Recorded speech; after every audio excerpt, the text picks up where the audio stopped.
berbicara mengenai statistika, statistika adalah suatu ilmu ataupun sebuah ilmu yang mempelajari tentang data-data, pengolahan data-data, mengklarifikasi data-data, menjadikan data-data itu menjadi kredibel, yang mana itu membutuhkan ilmu yang namanya statistika. Namun ketika ada orang-orang yang mengatakan bahwa statistik dan statistika itu sama, benar, cuman bedanya di fungsinya. Jika statistika itu adalah ilmunya tentang data-data itu tersebut, akan tetapi statistik merupakan data yang diolah di statistika itu tersebut, seperti itu. Barangkali hanya itu. Selanjutnya di sini saya akan menjelaskan tentang elemen statistik, di mana elemen di sini ada 4 macam. Yang pertama yaitu data. Data di sini menjelaskan tentang sekumpulan dari beberapa fakta lalu dijadikan data. Yang kedua yaitu variabel. Variabel di sini merupakan atribut ataupun karakteristik dan sifat apapun yang dapat diukur, diamati, yang dapat bervariasi dan satu observasi ke observasi lainnya. Yang ketiga yaitu populasi. Populasi di sini kumpulan dari seluruh elemen ataupun sejenis, tetapi dapat dibedakan satu sama lain karena karakteristik dan kumpulannya tersebut menjadi objek perhatian. Yang keempat yaitu sampel. Sampel di sini bisa didefinisikan sebagai sekumpulan data yang diambil atau diseleksi dari suatu populasi yang ada di objek tersebut. Mungkin itu saja dari elemen yang sudah disebutkan. Baik teman-teman, di sini saya akan menjelaskan macam-macam data statistik. Macam-macam data statistik di sini dibagi menjadi 3. Yang pertama, ada data menurut sifatnya. Yang kedua, ada data menurut cara memperolehnya. Yang terakhir, ada data menurut waktu pengumpulannya. Nah, data menurut sifatnya di sini dibagi lagi menjadi 2. Yang pertama ada data kualitatif, yang kedua itu ada data kuantitatif. Data kualitatif, data yang berbentuk selain angka. Contoh, nama, suku, alamat, dan jenis kelamin. Kalau data kualitatif atau data kuantitatif di sini data yang berwujud angka. Menurut skala pengukuran, data kuantitatif ini dibagi lagi menjadi 4. Yang pertama itu ada data nominal. Di sini data yang diperoleh dengan cara kategorisasi yang tujuannya untuk membedakan. Contohnya nilai 1 diberikan kepada jenis laki-laki. Nilai 2 diberikan kepada jenis perempuan. Yang kedua, ada data ordinal. Data yang diperoleh dengan cara kategorisasi yang tujuannya membedakan dan menunjukkan. Contohnya, nilai 1 kurang dari diberikan kepada yang berpendidikan kurang dari SD. Yang kedua, nilai 2 diberikan kepada yang berpendidikan SMP. Yang ketiga, diberikan kepada pendidikan lebih dari SMA. Terus data yang ketiga itu ada data interval, di mana data yang diperoleh dengan cara pengukuran, di mana jarak antara 2 titik skala sudah diketahui tidak mempunyai titik nol absolut, tidak bermakna pelipatan. Contoh IPK, suhu ruangan, nilai. Dan yang keempat itu ada data rasio, di mana data ini yang diperoleh dengan cara pengukuran, di mana jarak antara dua titik skala sudah diketahui dan mempunyai titik nol absolut, bermakna kelipatan. Contohnya gaji gaji dan umur.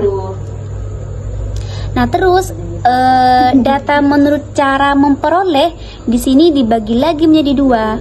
Yang pertama itu ada primer, yang kedua ada data sekunder. Nah, data primer di sini adalah data yang dikumpulkan dan diolah sendiri oleh suatu organisasi atau perorangan langsung dari objeknya. Terus yang kedua itu data sekunder, di mana data ini diperoleh dalam bentuk jadi dan telah diolah pihak lain yang biasanya bentuk publikasi seperti itu. Nah, dan untuk selanjutnya itu ada data menurut waktu pengumpulannya. Nah, di sini dibagi lagi. Nah, data menurut waktu pengumpulannya di sini ada data cross section.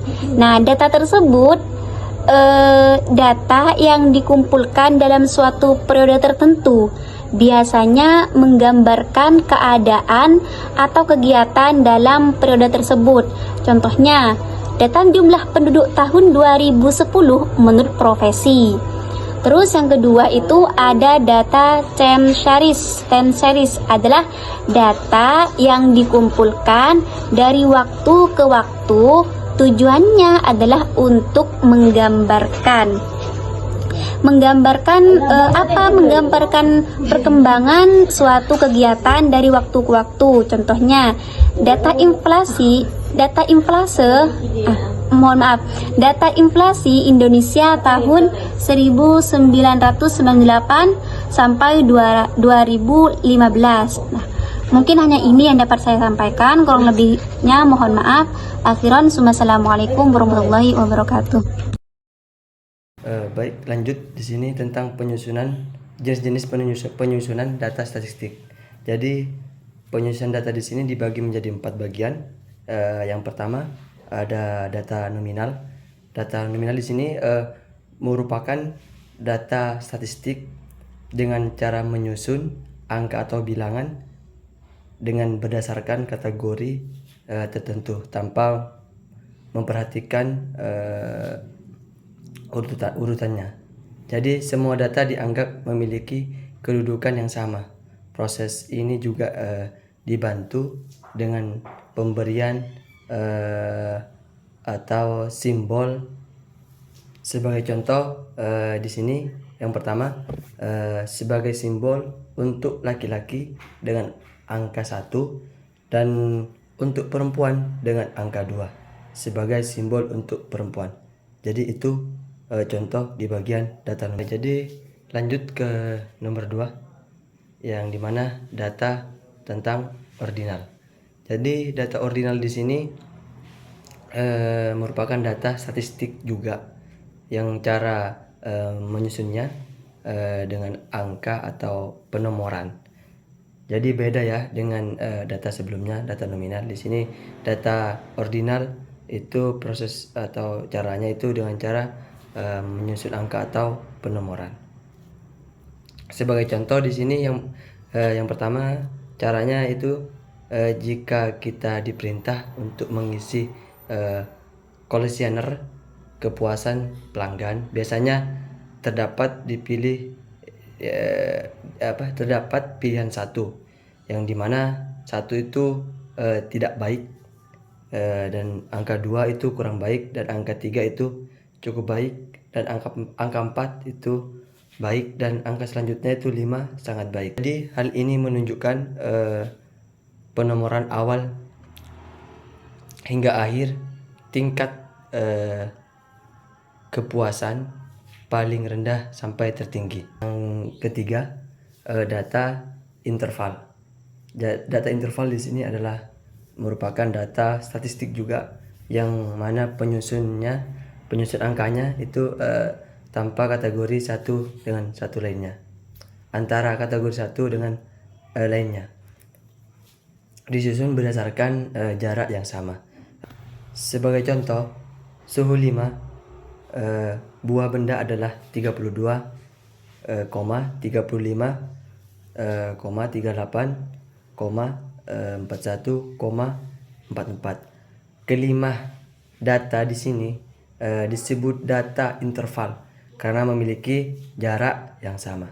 Jadi ini perbedaannya dengan data-data sebelumnya.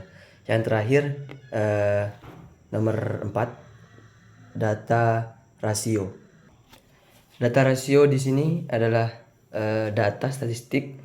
Yang terakhir di sini adalah tentang data rasio.